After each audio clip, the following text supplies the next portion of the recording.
ولسمشر محمد اشرف غني وایي نور به افغانستان شاته ولاړ نشي.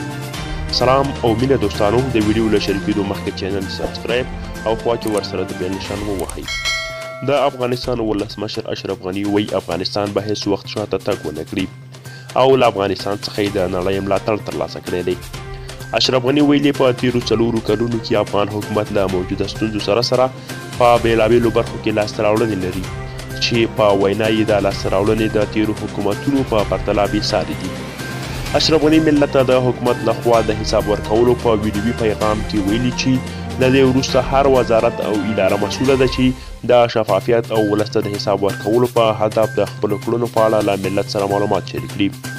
نوموړي ویلي د تیرو 4 کلونو پر مهال په بېلابېلو برخو کې افغان حکومت ګڼې لاسته راوړنې درلودې، له مشکلاتو سره یې مبارزه کړې ده.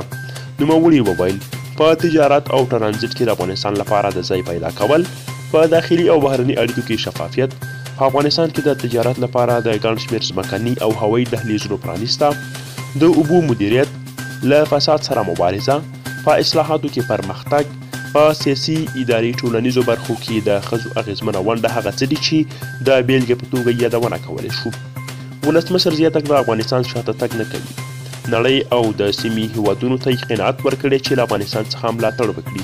هغه وویل له افغانستان څخه د ملاتړ په خاطر مو د نړۍ د قانع کولو لپاره 4 بهرني سفرونه کړي دي.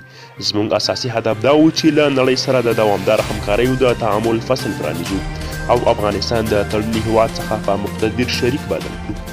د افغان حکومت ادارو له لوري ملت سره د تیرو کړنو او فعالیتونو په اړه د معلوماتو او حساب ورکولو پروسې په پیل سره نن د افغانستان 4 وزارتونو مسؤل چارواکي د رسنیو پر وړاندې راڅرګند شول او د خپلو ادارو د فعالیتونو په اړه معلومات له ولس سره شریک کړل. که ویډیو مو خوښه شوې وي لایک یې کړئ او چینل سبسکرایب کړئ. تر بلې ویډیو د الله په امان.